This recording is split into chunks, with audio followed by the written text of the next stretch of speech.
Hi friends, welcome to தெய்வாஸ் Nalabagam. இன்னைக்கு தெய்வாஸ் நலபாகத்துல நல்ல மொறுமொறுன்னு டேஸ்டியா நம்ம கடைகளில் வாங்கிட்டு வர மாதிரியே ஆனியன் பக்கோடா எப்படி வீட்லயே செய்யலாம்னு பார்க்கலாங்க. இந்த ஆனியன் பக்கோடாவை நான் சொல்லியிருக்கிற மாதிரி நீங்களும் ட்ரை பண்ணி பாருங்க. இனி நம்ம கடையில் வாங்கிட்டு வரவே மாட்டோம், வீட்லயே ரொம்ப குயிக்காக ரெடி பண்ணிடலாங்க. வாங்க எப்படி செய்யறதுன்னு பார்க்கலாம்.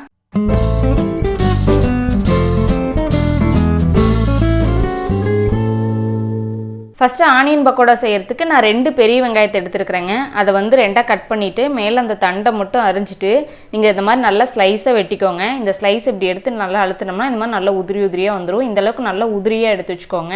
அப்போ தான் வந்து பக்கோடாவுக்கு நல்லாயிருக்கும். நல்லா வந்து பெரிய பெரிய பீஸ் இல்லாமல் நல்லா டேஸ்ட்டாக வரும். இந்தளவுக்கு நல்லா உதிரியாக எடுத்து வச்சுக்கோங்க. இப்போ வந்து இது வேறு ஒரு பாத்திரத்துக்கு நம்ம மாற்றிடலாம். அப்போ தான் பிணையத்துக்கு நம்மளுக்கு ஈஸியாக இருக்கும். இப்போ வந்து வேறு ஒரு பாத்திரத்துக்கு மாற்றியாச்சு. இப்போ இதில் நான் 1 டேபிள் ஸ்பூன் அளவுக்கு காஷ்மீரி ரெட் சில்லி எடுத்திருக்கேன். நீங்கள் நார்மல் மிளகாய் தூள் எடுக்கிற மாதிரி இருந்தால் குறைவாக எடுத்துக்கோங்க. இது காரம் வந்து கம்மியாக இருக்கும், கலர் கொஞ்சம் அதிகமாக இருக்கும். இதில் 1/2 டீஸ்பூன் அளவுக்கு கறி மசாலா தூள் சேர்த்துக்கோங்க. இதில் 1/2 டீஸ்பூன் அளவுக்கு உப்பு சேர்த்துக்கோங்க. இப்போ இதில் நான் ஒரு 1/2 டீஸ்பூன் அளவுக்கு இஞ்சி பூண்டு வந்து நல்லா இடித்து எடுத்து வச்சுருக்கேன். இது வந்து நல்லா ஃபைன் பேஸ்ட்டாக அரைக்காதீங்க. இந்த மாதிரி நல்லா கொரகொரப்பாக கொஞ்சம் நல்லா தட்டி அரைச்சி எடுத்துக்கோங்க. இதையும் உள்ளே சேர்த்துடலாம். இப்போ இதுக்கு ஒரே ஒரு பிஞ்ச் அளவுக்கு நான் வந்து சோடாப்பு எடுத்திருக்கேன். இப்போ வந்து நல்லா பொறுன்னு நல்லா கிறிஸ்பியாக வரும். இது ஆப்ஷன் உங்களுக்கு வேண்டானா விட்டுறலாம். இது கூட நான் 2 கொத்து கறிவேப்பிலையை நல்லா பொடியாக கட் பண்ணி வச்சுருக்கேன். இதையும் சேர்த்துக்கலாம். இது கூட கொஞ்சம் நல்லா மல்லி இலையும் நல்லா பொடியாக கட் பண்ணி வச்சுருக்கேன். இதையும் சேர்த்துக்கலாம். இது கொஞ்சம் அதிகமானாலும் பரவாயில்ல, நல்லா டேஸ்ட்டாக தான் இருக்கும். இப்போ இதை எல்லாத்தையும் சேர்த்துட்டு நல்லா கையில் அழுத்த கொடுத்து நல்லா வந்து அழுத்தி பிசைங்க. இப்போ வந்து இந்த ஆனியன்லாம் கொஞ்சம் நல்லா ஜூஸ்லாம் வெளியே வரும். நல்லா கொஞ்சம் சதன்னு வந்து ஆனியன் ஆகும். அந்தளவுக்கு நல்லா இந்த மசாலாவும் இது கூட சேர்ந்து வரணும். அது கூட நம்ம பிணைய அதுலேருந்து தண்ணி கொஞ்சம் ரிலீஸ் ஆகும். கொஞ்சம் சதன்னு வர அளவுக்கு ஒரு நிமிஷத்துக்கு நல்லா பிசைஞ்சுக்கோங்க. அப்போ இந்த மிளகாய் தூள், இந்த மல்லி இலை இதோடலாம் சேர்ந்து நல்ல ஃப்ளேவராக இருக்கும். இந்த அளவுக்கு நல்லா பிசைஞ்சாச்சு. இப்போ லைட்டாக சதன்னு இருக்குது. இதில் நான் வந்து 1 கப் அளவுக்கு கடலை மாவு எடுத்திருக்கேன். இப்போ வந்து உள்ளே சேர்த்துக்கலாம். இது கூட 2 டேபிள் ஸ்பூன் அளவுக்கு அரிசி மாவு சேர்த்துக்கோங்க. அப்போ வந்து நல்லா மொறுன்னு வரும். சேர்த்துட்டு இதெல்லாம் ஃபஸ்ட்டு தண்ணி எதுவும் சேர்க்காதீங்க. நல்லா வந்து கையிலேயே அந்த வெங்காயத்தில் இருக்கிற ஈரத்துக்கூடயே ஃபஸ்ட்டு நல்லா சேர்த்து அழுத்த கொடுத்து நல்லா பிசைஞ்சுக்கோங்க. எந்த அளவுக்கு இந்த மாவெல்லாம் நல்லா அப்சர்வ் பண்ணிக்குதோ அதுக்கப்புறம் வந்து தண்ணி தெளித்து நம்ம பிசைஞ்சிக்கலாம். இப்போ இந்த ஆனியனில் இருக்கிற ஈரத்துலேயே இந்த மாவனை வந்து நல்லா இந்த அளவுக்கு பிசைஞ்சிருக்கேன். இப்போ வந்து கொஞ்சமாக தண்ணி தெளிச்சுட்டு, அதிகபட்சம் ஒரு 2 டேபிள் ஸ்பூன் அளவுக்கு தான் இல்லை தண்ணியே தேவைப்படும். கொஞ்சமாக தண்ணி தெளிச்சுட்டு இதை நல்லா வந்து பிசைஞ்சுக்கோங்க. ஆனியன்லாம் கொஞ்சம் நல்லா இப்படி போட்டால் உதிரியாக வர அளவுக்கு இருக்கணும். அதேமாதிரி ரொம்ப ட்ரையாகவும் பிசைஞ்சிடாதீங்க. சும்மா ஒரு 2 டேபிள் ஸ்பூன் அளவுக்கு தான் தண்ணி, எனக்கு இவ்வளோதான் தண்ணியை நான் தெளிச்சிருக்கேன். இதுலேயே நல்லா அழுத்தம் கொடுத்து பிசைங்க. நல்லா இந்த அளவுக்கு மாவு வந்துடும். இப்போ இது சரியாக இருக்குது போடுறதுக்கு.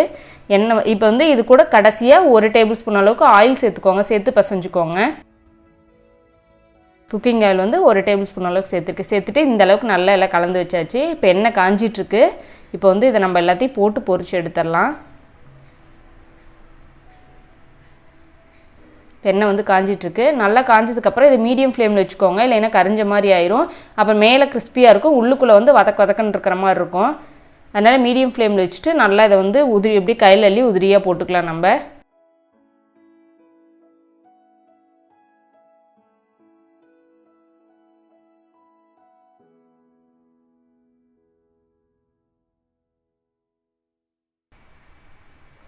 இதளவுக்கு நல்லா போட்டாச்சு. ஒரு நிமிஷத்துக்கு கழித்து அதுக்கப்புறம் கலந்து விடுங்க.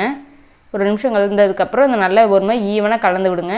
திருப்பி போட்டு நல்லா அது கிறிஸ்பி ஆகிற வரைக்கும் நல்லா வேக வச்சுருங்க. அடுப்பு மீடியம் ஃப்ளேமில் வச்சுக்கோங்க. அப்படி இல்லைன்னா பார்த்தா மேலே எல்லாம் சீக்கிரமாக கரிஞ்ச மாதிரி ஆயிரும். ஆனால் உள்ளுக்குள்ளே வந்து நல்லா கிறிஸ்பியாக வராது.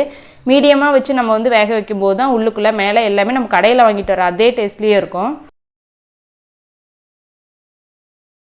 நம்ம ஸ்நாக்ஸ் செய்யணும் அப்படின்னு நினச்சோமா ரொம்ப குயிக்காக செஞ்சிடலாம். ரொம்ப டைம் எடுக்காது. ஒரு 10 நிமிஷத்துலேயே சீக்கிரமாக செஞ்சிடலாம். பாருங்கள், இப்போ நல்லா கலர் சேஞ்ச் ஆகி நல்லா கோல்டன் கலருக்கு நல்லா மாறி வந்திருக்கு. மேலே எடுத்து பார்த்தீங்கன்னாவே உங்களுக்கு தெரியும், நல்லா கிறிஸ்பியாக அந்த சவுண்டும் வரும். நல்லா அதை எடுக்கும் போதே நம்மளுக்கு தெரியும். இந்த அளவுக்கு நல்லா வந்து கிறிஸ்பியாகி வந்துருச்சு. உள்ளே எல்லாம் ஈவனாக வெந்து வந்திருக்கு. அவ்வளோதாங்க, நம்ம எடுத்து பிளேட்டில் மாற்றிக்கலாம்.